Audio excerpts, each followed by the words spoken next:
बिस्मिल्लाहिर्रहमानिर्रहीम। अस्सलाम वालेकुम। मैं हूं शकील कुरेजा। सियासी सूरत हाल जो है वो बदस्तूर कशीदा है और तनाव जो है वो बढ़ रहा है। आज भी इसी की डेवलपमेंट है वो आपके सामने रखते हैं। और दूसरी, आजकल बिजली जो है वो हमारे लिए एक बहुत बड़ा मसला बना हुआ है, मुल्क के लिए भी, कौम के लिए भी। बिलों की मद में एक फ़ैक्ट आपके सामने रखेंगे कि जो मुलाजमीन हैं बिजली के महकमों के, उनको कितने अरब की मुफ्त बिजली मिलती है सालाना। आज इसका इंकशाफ हुआ सेनेट की कायमा कमेटी बराए तवानाई में, वो भी आपके सामने रखते हैं। पिछले कुछ अरसे से मामला जो हैं वो चल रहे हैं सुप्रीम कोर्ट और हुकूमत के दरमियान, और वजह है मखसूस नशिस्तों का केस। अब इसके अंदर फ़रीक जो हैं वो मुतअद्दिद हैं। सुप्रीम कोर्ट फ़रीक है, हुकूमत फ़रीक है, पाकिस्तान तहरीक इंसाफ फ़रीक है, इलेक्शन कमीशन फ़रीक है। तो ये जंग जो है वो जारी है। आज हुकूमत की जानिब से वो तरमीम जो है बिलाखिर मंजूर करवा ली गई। कौमी असम्बली का इजलास था और सेनेट का भी इजलास था। कौमी असम्बली के अंदर वो तरमीम आई और उसको मंजूर कर लिया गया। इलेक्शन एक्ट में जो तरमीम की गई है, जिसका बुनियादी मकसद, उसका हासिल अगर मैं बता दूं तो वो ये है कि तहरीक इंसाफ को जो मखसूस नशिस्तें सुप्रीम कोर्ट ने दी वो उनको नहीं मिलनी चाहिए। ये इस तरमीम का बुनियादी मकसद है। अब उस तरमीम के अंदर तीन ही अवामिल हैं, तीन ही बातें हैं। वो ये, एक ये है कि कोई जो भी जमात इलेक्शन से पहले अपनी मखसूस नशिस्तों की फहरिस्त जमा नहीं करेगी उसको नशिस्तें नहीं मिलेंगी मखसूस। एक तो ये हो गया। और दूसरी चीज़ ये है कि 3 दिन के अंदर किसी रुकन ने किसी जमात को ज्वाइन नहीं किया तो वो आज़ाद रहेगा, ये हो गया। और तीसरी चीज़ ये है कि एक रुकन उन 3 दिन के अंदर अगर किसी जमात को ज्वाइन कर ले तो वो नाकाबिल तनसीख होगा। इसका मतलब ये है कि वो अब उस पार्टी को छोड़ के किसी और जमात में शरीक नहीं हो सकता। अब ये तीनों की तीनों चीज़ें पाकिस्तान तहरीक इंसाफ का जो इस वक्त मसला चल रहा है उसके ऊपर फिट बैठती हैं। आप देखें, सुन्नी इत्तेहाद वो आज़ाद अरकान थे, फिर सुन्नी इत्तेहाद काउंसिल में गए और सुन्नी इत्तेहाद काउंसिल से अब अदालत के हुक्म के मुताबिक वो पीटीआई में आना चाहते हैं। तो हुकूमत जो है उसने तरमीम इस अंदाज से की है, ये जो पैकेज है, कि उनका हर रास्ता जो है वो बंद हो जाए। तो ये इसका बुनियादी मकसद है। वो इसमें कामयाब होगी या नहीं होगी ये अलहदा बात है। आज जब ईवान के अंदर ये कार्रवाई का आगाज़ हुआ इसकी मंजूरी का, तो अपोजिशन बिलखुसूस पाकिस्तान तहरीक इंसाफ की जानिब से भरपूर शोर शराबा किया गया, एजेंडे की कॉपियाँ फाड़ दी गई और बड़ा वहाँ पे हल्ला गुल्ला हुआ। लेकिन उसके बावजूद कसरत राय से कौमी असम्बली के अंदर भी और सेनेट के अंदर भी ये जो तरमीम थी वो मंजूर हो गई। अब सदर मुमलिकत इसके ऊपर दस्तखत करेंगे और ये कानून बन जाएगा। असल बात शुरू होगी उसके बाद, जिसको कहते हैं दमादम मस्त कलंदर। अब मैंने आपको शुरू में गुजारिश की, इसके फ़रीक मुतअद्दिद हैं। पाकिस्तान तहरीक इंसाफ है, अदालती हुक्म के मुताबिक उनको मिलनी चाहिए, एक फ़रीक हो गया। अदालत जिसने फ़ैसला दिया वो एक फ़रीक बन गया। हुकूमत अब जो उस फैसले के खिलाफ कानून साजी कर रही है वो एक और फ़रीक बन गया। और अमल दरामद किसने करना है? इलेक्शन कमीशन ऑफ पाकिस्तान ने, वो चौथा फ़रीक बन गया। अब ये जो कुछ हो रहा है, अगर कोई एक मूव होती है तो उसका इफेक्ट पूरी सारा जो भी फ़रीक है सब के ऊपर होता है। पाकिस्तान तहरीक इंसाफ ने अवलन ये कह दिया कि वो इस तरमीम को सुप्रीम कोर्ट के अंदर चैलेंज करेंगे, एक फ़रीक बोल पड़ा। दूसरा फ़रीक आ गया इलेक्शन कमीशन ऑफ पाकिस्तान। अब इलेक्शन कमीशन ऑफ पाकिस्तान चूँकि जो सुप्रीम कोर्ट का फैसला है उसके ऊपर अमल दरामद का आगाज़ तो कर चुका है। अब इस कानून साजी के बाद सूरत हाल क्या होगी इलेक्शन कमीशन के एंड पर, यह देखना बड़ा इंपॉर्टेंट होगा कि क्या इलेक्शन कमीशन उसी तरह जैसा कि वो इस तरमीम से पहले कानून के जो अदालती फ़ैसला है उसके ऊपर अमल दरामद का आगाज़ कर चुका था, क्या वो उसको आगे बढ़ाएगा या वो रुकेगा? ये अहम तरीन चीज़ है, क्योंकि जवाज़ उनको मिल गया कानून साजी की शक्ल में। और दूसरा, कानून के जो फ़ैसला था उसके आधे हिस्से पे अमल दरामद तो हो चुका, यानी कि जो पाकिस्तान तहरीक इंसाफ के 39 अरकान थे उनको तो पाकिस्तान तहरीक इंसाफ का तस्वुर कर लिया गया। और इसके अलावा पाकिस्तान तहरीक इंसाफ जब पार्लिमानी पार्टी बन गई तो सूबाई नशिस्तें जो थीं वो भी पाकिस्तान तहरीक इंसाफ को दे दी गई जो उनके अरकान थे। तो इस तरह पाकिस्तान तहरीक इंसाफ जो है पार्लिमानी पार्टी बन गई, अदालत के जो हुक्म था, जो फैसला था उसके मुताबिक। अब उसके ऊपर आ गई है कानून साजी। इलेक्शन कमीशन की सूरत हाल बड़ी दिलचस्प होगी कि वो इसके ऊपर अब लाए अमल क्या इख्तियार करते हैं, या इन चीज़ों को अनडू करते हैं, या वो इस चीज़ को लेके आगे जाते हैं, या वो इस अब कानून साजी को बुनियाद बना के सुप्रीम कोर्ट से दोबारा रुजू करेंगे। ये अपनी जगह मौजूद है सूरत हाल। जो अमल दरामद उनका रुका हुआ है इलेक्शन कमीशन का इस वक्त तक, उसकी बुनियादी वजह जो है वो उनका वो ख़त है जो कि सुप्रीम कोर्ट रजिस्ट्रार के नाम लिखा गया और उसके अंदर वहाँ से रहनुमाई मांगी गई कि पाकिस्तान तहरीक इंसाफ के जो 39 अरकान हैं उनके मामले को किस तरीके से आगे देखा जाए, क्योंकि पाकिस्तान तहरीक इंसाफ का जो पार्टी का स्ट्रक्चर है वो मौजूद ही नहीं है। तो इसको कौन कन्फर्म करेगा कि वो तहरीक इंसाफ के ही उम्मीदवार हैं? उसका जवाब उनको बदस्तूर नहीं मिला, जिसकी वजह से वो मामला जो है अपनी जगह मौजूद है। अब आ जाते हैं ब्रॉडर सेंस में। ब्रॉडर सेंस में देखें, अदालत ने मुख्तसर हुक्मनामा जो है वो तो सुना दिया। 8 जज साहिबान का ये फैसला था, यानी अक्सरियती फैसला जो बाइंडिंग है अमल दरामद के लिए, वो 8 जजेस का है।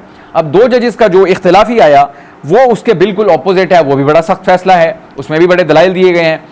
और इस फैसले का जो तफसीली फैसला है वो अभी तक जारी नहीं हुआ, यानी कि फैसले पर अमल दरामद का आगाज़ भी हो गया, उससे मुतालिक कानून साजी भी हो गई और उसी से मुतालिक सुप्रीम कोर्ट को इलेक्शन कमीशन की जानिब से ख़त भी लिख दिया गया, लेकिन फैसला जो तफसीली है, जो रीज़निंग है, वो अभी तक सामने नहीं आई। फिर रिव्यू पटिशन नून लीग की भी सुप्रीम कोर्ट में मौजूद है और पाकिस्तान पीपल्स पार्टी की भी वहाँ मौजूद है, यानी जिस फैसले के ऊपर रिव्यूज़ अपनी जगह मौजूद हैं उससे मुतालिक कानून साजी भी हो गई है।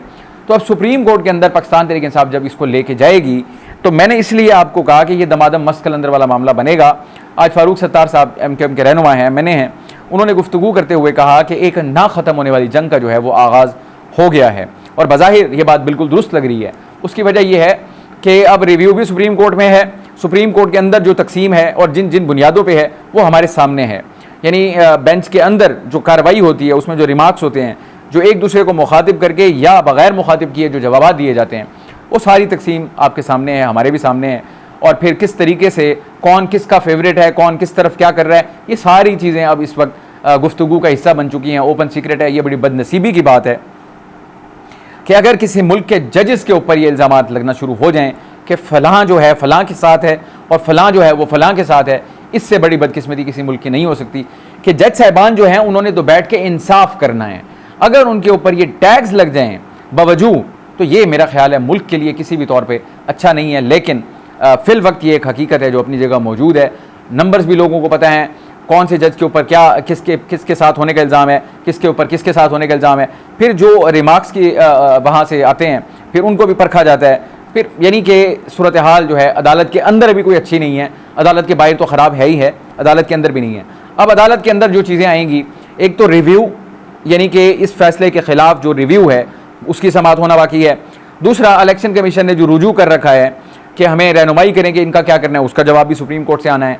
और अब इसके ऊपर कानून साजी भी हो गई जो कि पाकिस्तान तहरीक इंसाफ या इलेक्शन कमीशन, इधर वे या इलेक्शन कमीशन चला जाएगा या तहरीक इंसाफ चली जाएगी, जाना वो सुप्रीम कोर्ट के अंदर ही है। अब सुप्रीम कोर्ट ने फिर उसका भी फैसला करना है। तो इस वक्त दो मुतजाद चीज़ें जो हैं वो सामने सुप्रीम कोर्ट के खड़ी हो जाएंगी, यानी दो चीज़ें हैं। एक सुप्रीम कोर्ट का फैसला जिसके ऊपर कहा कि अमल दरामद का हुक्म दिया कि इस पर अमल दरामद किया जाए, उसके बरक्स जो कानून साजी है पार्लियामान की, तो वो भी सामने आ गई। अब दो चीज़ें हैं जो ऑपोजिट हैं, एक इशू को एड्रेस कर रही हैं, मखसूस नशिस्तों वाला। अब वो एक दूसरे से मुतसादिम है दोनों। अब इनके ऊपर इन दो में से कोई एक चीज़ ही रहेगी, या अदालत का फैसला बरकरार रहेगा यानी कि उस पर अमल दरामद किया जाए, तहरीक इंसाफ को पार्लियामानी जमात तस्लीम किया जाए, उनको मखसूस नशिस्तें दी जाएँ, या तो ये बरकरार रहेगा। या फिर अगर कानून साजी बरकरार रहती है तो फिर फैसला जो है वो मेरा ख्याल है वो हो जाएगा गैर मौसर। अगर फैसला गैर मौसर होता है तो फिर पाकिस्तान तहरीक इंसाफ को मखसूस नशिस्तें भी नहीं मिलेंगी, वो पार्लियामानी पार्टी भी नहीं बनेगी, यानी कि वो अनडू हो जाएंगी चीज़ें जो अभी इलेक्शन कमीशन कर चुका है। तो पाकिस्तान तहरीक इंसाफ जो है वो यानी पार्लियामानी जमात तो नहीं रहेगी, फिर उसके बाद उनको मखसूस नशिस्तें भी नहीं मिलेंगी और उसके बाद मामला ये है कि आज़ाद रहेंगे उनके अराकीन। एक बहुत बड़ा पंडोरा बॉक्स है जो खुल गया है। अब वक्त की बात है, सारी छुट्टियाँ हैं, अदरवाइज़ ये मामला सेटल हो चुका होता सुप्रीम कोर्ट के अंदर। लेकिन सुप्रीम कोर्ट की छुट्टियों के बाद ये भी अफसोस का मकाम है, बावजूद इसके कि पेंडेंसी 58,000 मुकदमात की है, आगाज़ होगा तो इन्हीं तहलका खेज जो मुकदमात हैं अदालती सियासी, इन्हीं से आगाज़ होगा और उसके अंदर जो छुपी हुई कॉन्ट्रोवर्सीज़ हैं वो भी, और जो भी फैसला आएगा बेशक अदालत का फैसला बरकरार रहे या कानून साजी बरकरार रहे, और दोनों सूरतों के अंदर क्योंकि दो अलग अलग फरीक हैं, कानून साजी बरकरार रहती है तो हुकूमत जीत जाएगी और अगर फैसला बरकरार रहता है तो पाकिस्तान तहरीक इंसाफ जीत जाएगी। दोनों में से एक जीतेगा, एक हारेगा, और जो हारेगा उसकी फिर सूरत हाल क्या होगी उसके बाद ओवरऑल वो आपके सामने है सारी। तो अच्छी खबर जो है वो हमें बज़ाहिर नज़र नहीं आ रही, सूरत हाल पेचीदा से पेचीदा तर होती चली जा रही है। तो ये मामला जो है अब सुप्रीम कोर्ट की कोर्ट में आएंगे, उसके बाद ही फैसला होगा। हुकूमत ने अलबत्ता चाल चल दिया। अब बुनियाद क्या है, इसकी वजह क्या है? इसकी वजह यह है कि हुकूमत को हर सूरत बज़ाहिर महसूस होता है कि 2/3 अक्सरियत चाहिए। एक चीज़ जो है वो तो हमारे सामने है क्योंकि उसका इजहार कर चुकी है हुकूमत, वो तो है आपकी जो ये रिफॉर्म्स पैकेज जो लाना चाहते हैं अदालती, जिसका वो इजहार कर चुके हैं, जिसमें चीफ जस्टिस का टेन्योर फिक्स करना है और दीगर मामलात भी हैं। तो एक तो वो समझते हैं कि उसको हर सूरत यकीनी बनाना है। मैं ज़ाती तौर पे समझता हूँ ठीक है, अगर वो उस मामले को उस तरह अचीव करना चाहते हैं, उसके बाद उससे क्या एक्सट्रैक्ट करना होगा ये तो आने वाला वक्त बताएगा। बगैर वजह के तो ये चीज़ वो नहीं करेंगे, ऑब्वियसली उसके पीछे वजूहात होंगी। सो हुकूमत को कोई ब्रॉडर गोल है ज़रूर जिस पे वो काम कर रही है और इस हद तक जारी है। कि जो भी करना पड़ रहा है करेंगे, लेकिन ये है कि इनको मखसूस नशिस्तें नहीं देंगे, और अगर इनको मिलती हैं, दोताही अक्सरियत मिलती है, तो फिर उनकी बड़ी लंबी प्लानिंग लगती है बज़ाहिर। लेकिन मैं यहाँ पर एक नुकता ज़रूर रख दूँ आपके सामने, मुझे आज भी याद है पाकिस्तान तहरीक इंसाफ के दौरे हुकूमत में फवाद चौधरी साहब जो है वो अक्सर ये कहा करते थे उस वक्त की अपोजिशन को कि आप 2024 को भूल जाएं, आप 2028 का इंतजार करें। यानी कि 10 साल प्रोग्राम था, मनसूबाबंदी थी, सारा कुछ था, वो सारी चीज़ों के ऊपर बात हो चुकी है, आपको भी मालूम है, हमें भी मालूम है। लेकिन अब इस वक्त ये हुकूमत जो है ऐसी ही कोई मनसूबाबंदी कर रही है, और जिसकी भिनक जो है वो पाकिस्तान तहरीक इंसाफ को भी है, और वो इनको टफ टाइम दे रही है। लेकिन देखते हैं इनमें से कौन किस पे गालिब आता है।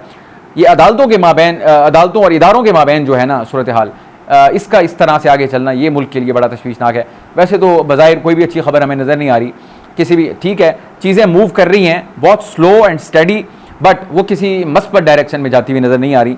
क्योंकि यानी आप थोड़ा आगे जाके देखते हैं सूरत हाल को, किसी भी साइड से आती हुई देखें तो आपको वो नज़र आता है, खदशा इसी चीज़ का होता है कि ये तसादुम की तरफ ही बढ़ रही है। अल्लाह पाक खैर करे। कल DGSPR ने टॉक की, वो आपके सामने है, उन्होंने वही कहा कि 9 मई के ऊपर फ़ौज का मौक़िफ़ ना बदला और ना बदलेगा।